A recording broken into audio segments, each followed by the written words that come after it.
mga karag-karag, welcome back to my vlog. Isang mainit na hapon sa inyong lahat mula dito sa Lasak City. Na late na naman si Kuragan sa mga kaganapan ngayon sa mundo ng chismisan. At hahabol tayo kahit sobra kaigang mga karag-karag. Laban para sa pangkabuhayan showcase, laban para sa ekonomiya. At ito na nga ang mga latest na mga pasabog na mga pachika galore na pinag-uusapan ng mga active na mga chismosa sa social media, na kung saan sa katatapos nga lang ng Miss Universe Philippines 2024 na hindi pa rin nakamove on ng ating mga kapitbahay ng mga taga-Tacos, mga karag-karag, maging ating mga kapitbahay na taga-Black Hole at taga-Milky Way, na napabilib talaga sila kay Mama J, kay Maring Shamsi Supsup, at kay Madam V, dahil hindi daw talaga nahulaan ng karamihan yung pasabog na ginawa nilang twist bitaw sa Miss Universe Philippines 2024. Biglang liko daw ba at walang nakatama sa prediction. Doon talaga sila napabilib kay Mama J, mga karag-karag. Kakaiba daw yung timpladang hinanda niya sa taon na to sa Miss Universe Philippines 2024.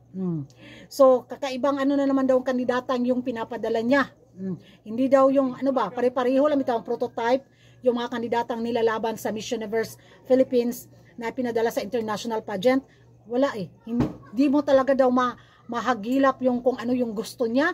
Tapos yung expected na manalo, ayun, naligwak ganon. Tapos preskong kandidata na naman daw yung pinadala ng Miss Universe Philippines Organization. Nakakabilib daw talaga ang Miss Universe Philippines Organization, mga karag-karag. Salute na talaga daw sila sa game plan ni Mama J, ni Madam V at ni Maring Shamsi Supsup.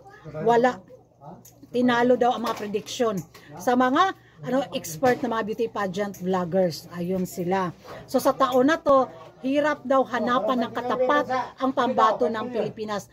Tinapat na nga nila si Chelsea sa pambato ng Dominican Republic, sa pambato ng Venezuela. Ayun, umangat talaga daw ang beauty ni Chelsea. Which alam talaga ng Miss Universe Philippines Organization kung paano laruin ang mundo ng beauty pageant, diba?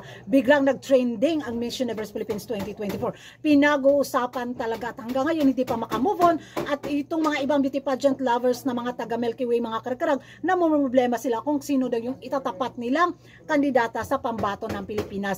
Gayong wala pa daw formal na nakaganapan bitaw, lalo na sa Indonesia, wala pa rin dahil nagkagulo din kung sino yung hahawak sa prangkisa. Sa Thailand, nagsisimula na ang kanilang dark world doon sa pagpili din ng mga kandidata, by episode sila.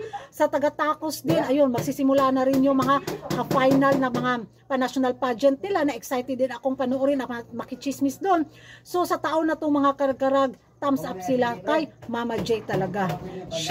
Sabi nila, she knows. She knows how to play the game.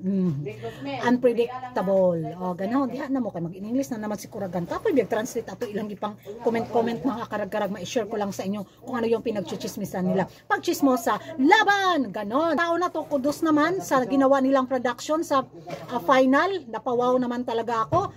Pero doon sa preliminary, ayun nga din mga karag-karag. Pero sa pagpili nila sa winner sa taon na to, support tayo kay Chelsea, mga karag-karag, sa kanyang laban sa Miss Universe 2024 sa Mexico. Kung napabilib nga ang mga taga-Tacos, taga-Milky Way at taga-Black Hole kay Mama J, kay Maring Shamsi at kay Madam V, edi thank you very much. Diba? Na-appreciate naman nila yung effort na ginawa ng organization sa taon na to. At maging tayo naman, na-appreciate ko yung effort na ginawa nila sa production. Diba? So yan ang mga karag-karag, ano yung masasabi nyo na bilib talaga sila sa Miss Universe Philippines Organization sa taon na to, lalo na kinuronahan si Chelsea Manalo bilang pambato ng Pilipinas. Mag-ingay tayo sa comment section, at kung hindi ka pa nakapag-subscribe sa YouTube channel ko, don't forget to like and subscribe. Kuragan Karag, ang babae lagi ng karag-karag, and see you in my next vlog. Bye bye!